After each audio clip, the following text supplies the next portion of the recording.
Hello everyone, I'm CJ Wellerman. Don't forget to click on the subscribe button below and please help keep our show going and growing by supporting me on patreon.com/CJWellerman. Now let's get into it. There are many sources of anti-Muslim hatred in the world today, including the Western media, which profits from stories that paint Muslims in a negative light. There's also the Israel-funded Islamophobia industry, which generates hatred against Muslims to give diplomatic cover to Israel's criminal abuse of the Palestinian population. And of course, there are also xenophobic far-right political leaders like Donald Trump. But according to a major news study, the number one source of anti-Muslim hatred in the world today is the social media platform Twitter, where nearly 4 million Islamophobic tweets were posted during the past 2 years alone. Alarming but not surprising, Narendra Modi's India is responsible for the lion's share of anti-Muslim content on Twitter. In fact, Twitter users in India produce roughly 25% of all anti-Muslim online hate. And as you can see from this chart, Hindu supremacists are directly responsible for 300% more anti-Muslim hate than white supremacists in the United States and 400% more than their neo-Nazi cousins in the United Kingdom. But let's be perfectly clear. Hate speech online always translates to hate crimes offline. And it's now evident that anti-Muslim hate on Twitter is not only encouraging violence against Muslims in the streets of Indian cities, but also in Western countries throughout the world. Drive extreme hatred towards Muslims and Islam. What happens online directly leads to behavior offline. So if you look at what happened in Christchurch, the terrorist there, he actually was quoting a lot of online hate theories about Muslims and Islam, and he was very active online. In other words, the anti-Muslim hatred generated online by Hindu extremists in India is getting Muslims and other religious minorities killed in Western democratic countries. But worryingly, immigration and law enforcement authorities are slow to understand this. They are also slow to understand just how strategic and methodical Hindu nationalists have become in pushing anti-Muslim hatred online.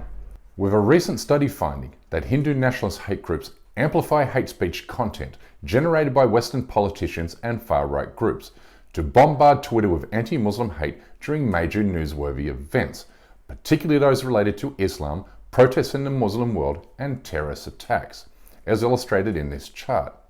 This is causing widespread hatred and discrimination against Muslims everywhere, even in Australia.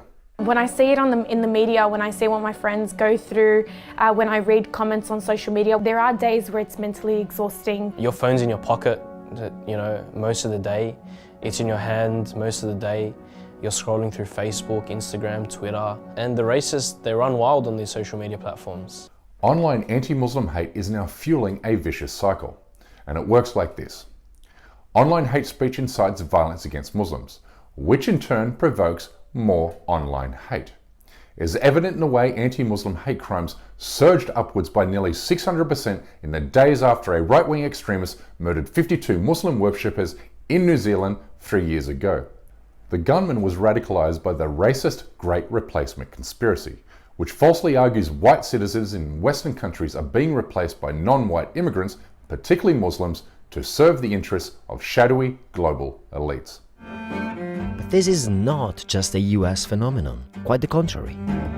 Anders Breivik in Norway, the Christchurch, New Zealand, the shootings in Germany. It is absolutely the case that all of these shootings are related to the Great Replacement conspiracy theory. This is a conspiracy now borrowed and weaponized by Hindu nationalists who make false claims about India's Hindu majority being replaced by Muslim invaders.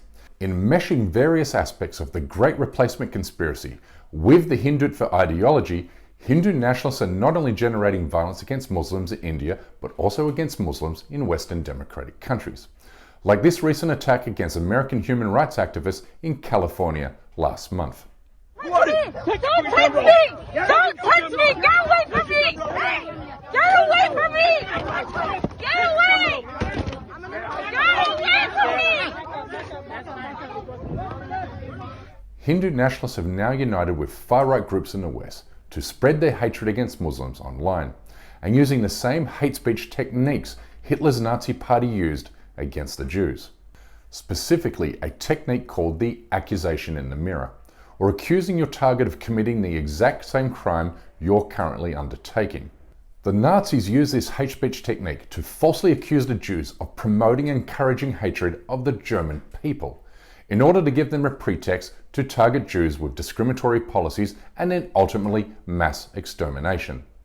This is what Hindu nationalists are doing against Muslims and human rights defenders online today.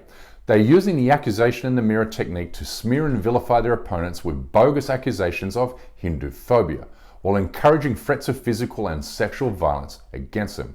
This tactic has been used to incite rape and death threats against Washington Post journalist Rana Ayoob and American academic Audrey Trushka, along with me and my family, which I wrote about 2 years ago. And worse, Twitter is doing absolutely nothing about it, having failed to remove 86% of all anti-Muslim hate from its platform, which feeds the engines of hate amongst Hindu and white supremacists.